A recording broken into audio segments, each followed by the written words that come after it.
देश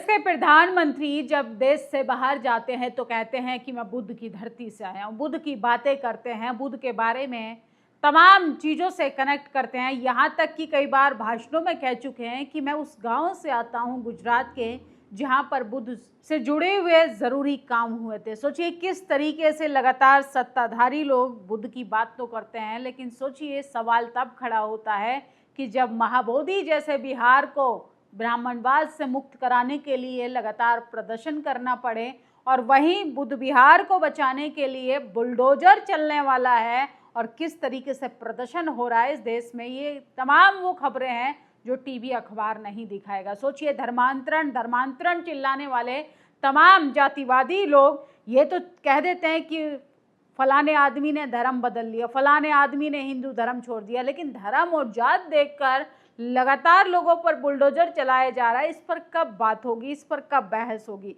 सोचिए महाराष्ट्र से ऐसे ही शर्मनाक तस्वीर आ रही है। महाराष्ट्र के कल्याण में अशोक नगर बालधुनी इलाके में स्थित बुद्ध भूमि फाउंडेशन में सुंदर बुद्ध विहार है, जिसमें बुद्ध की प्रतिमाएं लगी हैं, जिसे डिमोलिश किया जा रहा है, जिसका विरोध भंते अपनी जान पर खेल कर रहा है। बहुजन संगठनों को एकजुट होकर सहयोग करना होगा। तो सोचिए अब बुद्ध विहार की बात आ चुकी है। महाबोधि पहले ही ब्राह्मणवाद के कब्जे में, ये बुद्ध की विरासत नहीं बल्कि देश की धरोहर है जिस पर लगातार हमला किया जा रहा है। सोचिए किस तरीके से बुद्ध के अस्तित्व को खत्म करने के लिए लगातार इस तरीके का परपंच रचा जाता है, लेकिन इन तमाम चीज़ों के लिए कौन आवाज़ उठाएगा, इन तमाम चीज़ों पर कौन बोलेगा?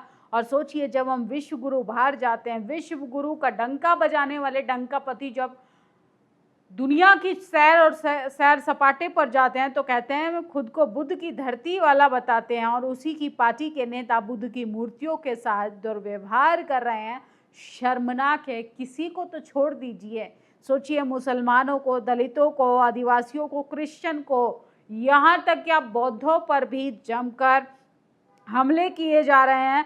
कोई सुनने वाला नहीं है। सिर्फ इनके दिखावे में ही, इनके जुमलों में ही बुद्ध की बातें हैं, बुद्ध की शिक्षाओं पर अमल करना है, इन्हें अभी भी नहीं आया। महाराष्ट्र के कल्याण में अशोक नगर बालधुनी इलाके में बुद्धा फाउंडेशन में सुंदर बुद्ध विहार पर बुलडोजर चलाया जा रहा है और सोचिए किस तरीके से बौद्ध भंते जो हैं वो सड़कों पर आकर आंदोलन कर रहे हैं, बुलडोजर के बाहर बैठे हैं, बुलडोजर को रोकने का प्रयास कर रहे हैं। ये तमाम वो खबरें हैं जो बुद्ध और देश के तमाम बुद्धिस्टों की आत्मसम्मान से जुड़ी हैं। और सोचिए आज़ाद समाज पार्टी 4 जून से बड़ी यात्रा करेगी। व्यवस्था परिवर्तन दिवस के नाम से इस दिन को मनाया जाएगा और बड़ा ऐलान किया है चंद्रशेखर आज़ाद ने। सत्ता परिवर्तन यात्रा हो रही है। बिजनौर, मेरठ, शामली, ये 3 दिन बड़ी यात्रा होगी और इसके बाद जो है 4 जून को व्यवस्था परिवर्तन दिवस मनाए जाने के संबंध में उन्होंने एक प्रेस रिलीज जारी किया है, जिसमें उन्होंने कहा है कि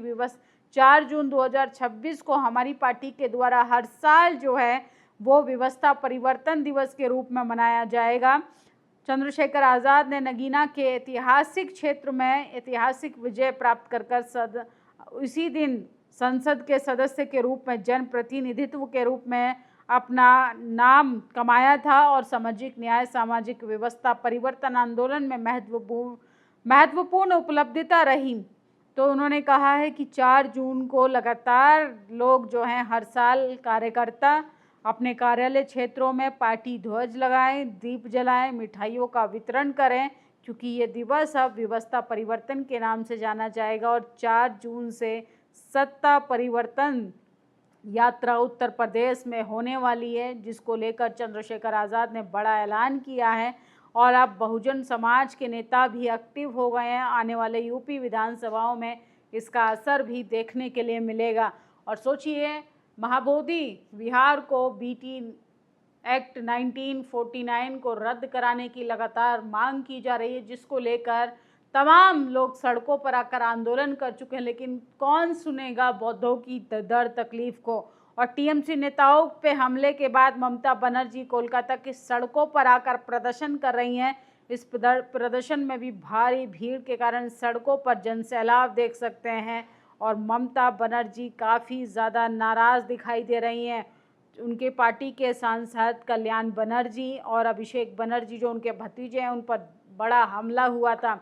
गाय हमारी माता है, मेरा विदेश रह रहे सनातनियों से अपील है कि गौ माता जिन देशों में अपमान हो रहा है, मतलब आप समझ रहे हैं ना कि कहाँ, वहाँ से तुरंत आ जाना चाहिए। तुम सबको गौ माता की सौगंध, तो सोचिए गाय को राष्ट्रीय माता घोषित कर देना चाहिए। ये गाय के नाम पे सिर्फ राजनीति नहीं चलेगी। और मोदी के छोटे भाई के सुर बदल गए हैं, अब तो चुनाव लीक नहीं होते, पेपर लीक हो जाते हैं। धीरेन्द्र शास्त्री को क्या हो गया, सिस्टम को लताड़ रहा है। सिस्टम तो बीजेपी के हाथों में है, अभी तो बीजेपी वालों से पंगा ले रहा है धीरेन्द्र शास्त्री। तो सोचिए धीरेन्द्र शास्त्री का ये बदला हुआ रूप भी बहुत सवाल खड़ा कर रहा है। कह रहे हैं कि बाबा के बोल कैसे बदल गया। और एंकर टीचर वाले विवाद को जानबूझकर हवा दी जा रही है ताकि सीबीएसई नीट जैसे मुद्दे दबाए जा सकें। अब तक ज़्यादातर लोग मुद्दे पर इकट्ठे नहीं हुए हैं और सोचिए विवाद जो है और उलझता जा रहा है। और कल महाराष्ट्र के कल्याण में अशोकनगर वालधुनी इलाके में बुद्धा फाउंडेशन में बुद्ध विहार को डिमोलिश किया जा रहा है, जिसको लेकर बौद्धों को एकजुट होना चाहिए। और सोचिए जिनकी विरासत सुरक्षित नहीं रह सकती, उनकी आने वाली पीढ़ियां इतिहास भी जिंदा नहीं रख पाती। और जिहादी कटमुल्लों को गोली मारो डैश डैश के नारे लगाए जा रहे हैं। दिल्ली से कुछ ही दूरी पर दिल्ली, एनसीआर, गाजियाबाद में ऐसे भड़काऊ बयान सरेआम दिए जा रहे हैं। योगी सरकार ऐसे लोगों को खुली छूट दे दी है, क्या इन पर कब कार्रवाई होगी, इस पर भी बात होनी चाहिए। फिलहाल ये खबरें वो हैं जो जनमानस से जुड़ी हैं, लेकिन सरकार कब तकलीफ समझेगी जनता की, कब तकलीफ का समाधान निकालेगी। विदेशों में जाकर बुद्धा का डंका बजाती है और अपने ही देश में बुद्ध विहारों पर बुलडोजर चलवा रही है। आप लोगों की क्या प्रतिक्रिया, अपनी राय जरूर दीजिएगा। शुक्रिया। नेशनल दस्तक की आपसे गुजारिश है कि अगर इसको बचाना चाहते हैं तो नेशनल दस्तक को सब्सक्राइब करने के लिए रेड कलर के सब्सक्राइब बटन को दबाएं, फिर बेल आइकन की घंटी दबाएं। नेशनल दस्तक को बचाने के लिए बहुत जरूरी है कि हर खबर को शेयर करें, लाइक करें, कमेंट जरूर करें।